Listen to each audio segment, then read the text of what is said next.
ഉദ്ഘാടനം ചെയ്യാൻ ഒരുപക്ഷെ ഈ രാജ്യത്തെ രാഷ്ട്രീയ രംഗത്തും അല്ലാതെയുമുള്ള വളരെ പ്രഗത്ഭരായ ആളുകളെ കിട്ടുമെന്ന് എനിക്കറിയാം.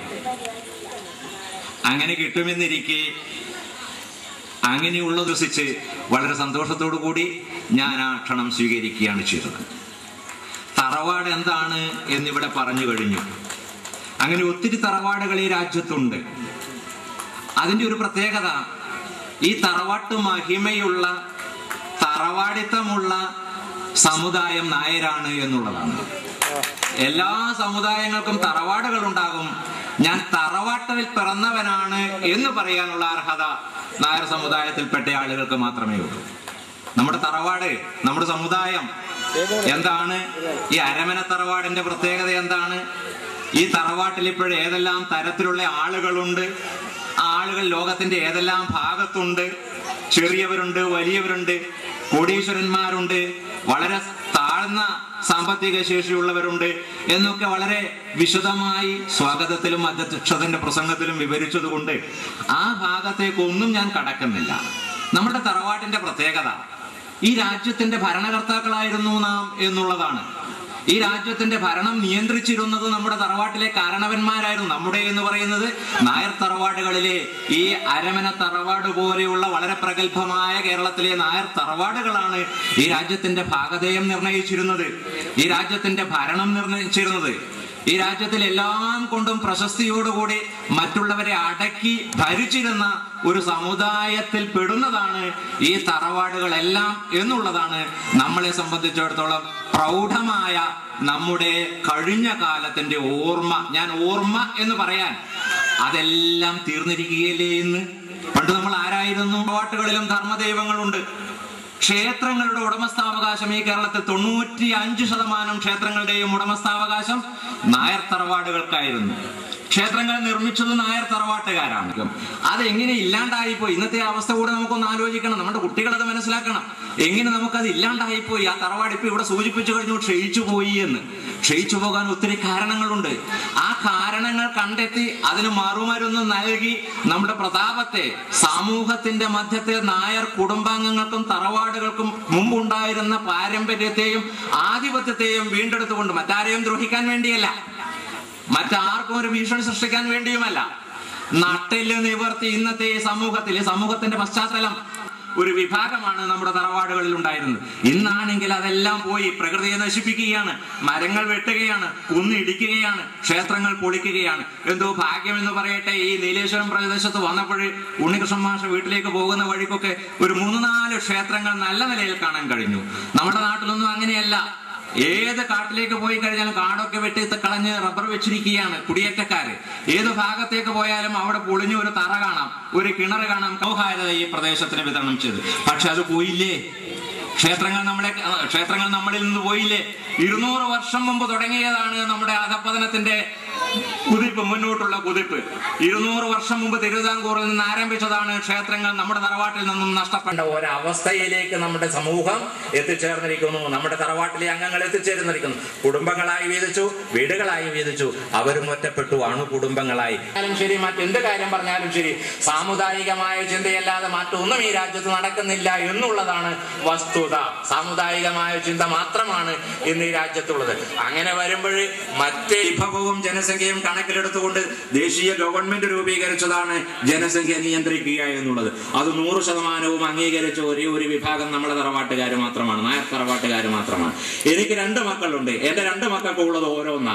അവർ വരുമ്പോഴേ അവസാനം നമ്മൾ ഒറ്റയ്ക്കൊറ്റയ്ക്ക് നടക്കേണ്ട ഒരു സ്ഥിതി വരും. ഒറ്റയ്ക്കൊറ്റയ്ക്ക് നടക്കുമ്പോൾ പിന്നിൽ നിന്ന് ആരെങ്കിലും കുത്തിയാൽ, നീ ആരടാ എന്നെ കുത്താരെന്ന് തിരിഞ്ഞു ചോദിച്ചാൽ ഇങ്ങോട്ട് അടിക്കുന്നതല്ലാതെ നമ്മളെ സപ്പോർട്ട് ചെയ്യാൻ നമ്മുടെ അനുജനോ ജ്യേഷ്ഠനോ അമ്മാമനോ ഇല്ലാത്ത 1 മാസം മുമ്പ് കണ്ണൂര് ഒരു സമ്മേളനം നടന്നു. കണ്ണൂർ നിങ്ങളൊക്കെ പത്രത്തിൽ വായിച്ചു കാണും. വിദ്യാഭ്യാസ മേഖലയിൽ നമുക്ക് സംവരണം വന്നപ്പോൾ അതിൽ നാശം സംഭവിച്ചു. ക്ഷേത്രങ്ങൾ നമുക്ക് നഷ്ടപ്പെട്ടു. ഇതെല്ലാം നഷ്ടപ്പെട്ടു. അപ്പോൾ നമ്മുടെ ആസ്തിത്വം തന്നെ ഇല്ലാതെ പോകുന്ന ഈ കാലഘട്ടത്തിൽ ഐക്യത്തോടുകൂടി ഇതേപോലെ ഒത്തൊരുമിച്ച് പരസ്പരം ലോകത്തിലെ സാമൂഹ്യ മാറ്റങ്ങൾ എന്തൊക്കെയാണെന്ന് തുറന്ന് മനസ്സിലാക്കണം. മനസ്സിലാക്കി അതിനനുസരിച്ച് നമ്മളുടെ തലമുറകളെ പാകപ്പെടുത്തിയെടുക്കാൻ അമ്മമാരും അച്ഛന്മാരും ശ്രദ്ധിച്ചിട്ടില്ല എങ്കിൽ ഭാവി അങ്ങോട്ട് വീണ്ടും ഇരുളടഞ്ഞതായിരിക്കും. നമ്മുടെ തറവാടുകൾ നാമാവശേഷമായി പോകാതിരിക്കാൻ, നമ്മുടെ തറവാടുകൾ, കുടുംബങ്ങൾ, വീടുകൾ നിലനിൽക്കാൻ, അതിന്റെ പേര് ആചന്ദ്രതാരം ഈ ലോകത്തുണ്ടാകും.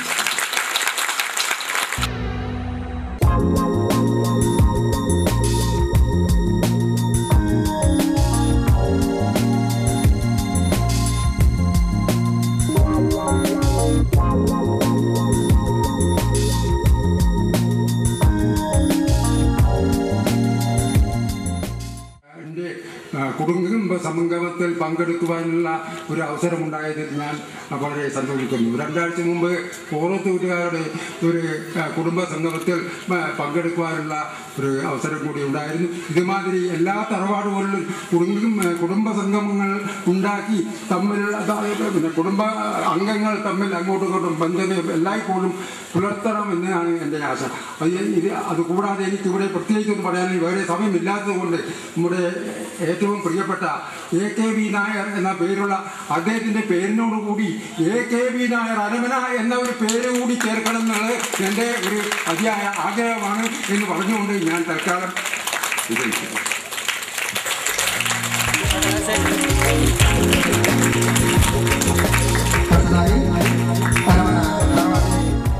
എൻ്റെ യുദ്ധത്തിൽ പങ്കെടുത്ത ഞാൻ ഇങ്ങനെ പൊതുവേദിയിൽ എന്നെ ആച്ഛാദനം ചെയ്തതിൽ എനിക്ക് വളരെ സന്തോഷമുണ്ട്. അരമന നാരായണൻ മാസ്റ്റർ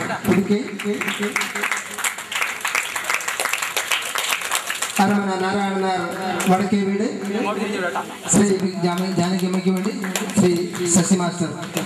ഇപ്പോൾ അരമന ശ്രീ അരമന നാരായണൻ നായർ ബംഗളം.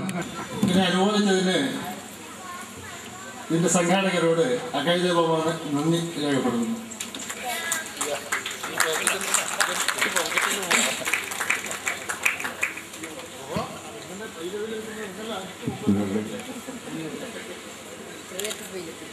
ഇത് നന്ദി രേഖപ്പെടുത്തിക്കൊള്ളുന്നു.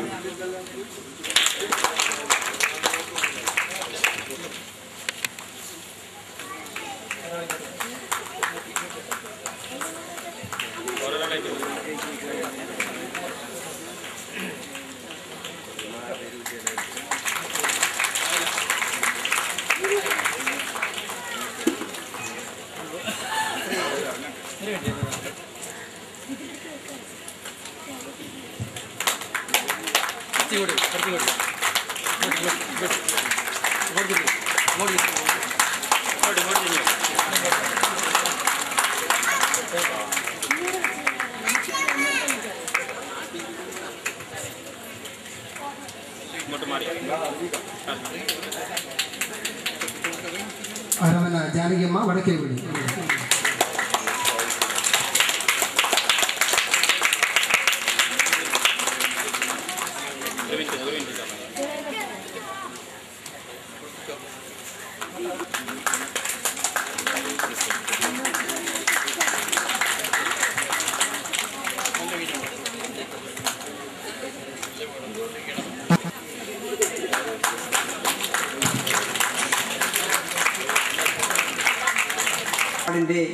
ഈ ആദരിക്കൽ ചടങ്ങിന് ഈ സംഘാടക സമിതിയെ നന്ദി പറഞ്ഞോളൂ.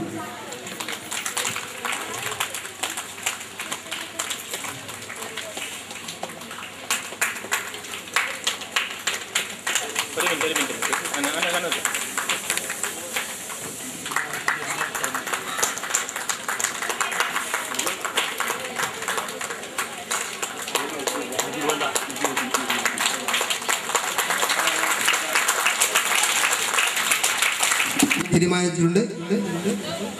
ആദ്യമായി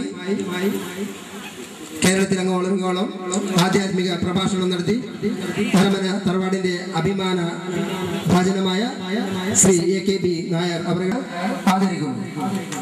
സുകുമാരൻ നായർ LLM റാങ്ക് നേടുകയും MBA ബിരുദം നേടിയ ശ്രീ സുകുമാരൻ നായരെ വേദിയിലേക്ക് ആദരപൂർവ്വം ക്ഷണിക്കുന്നു.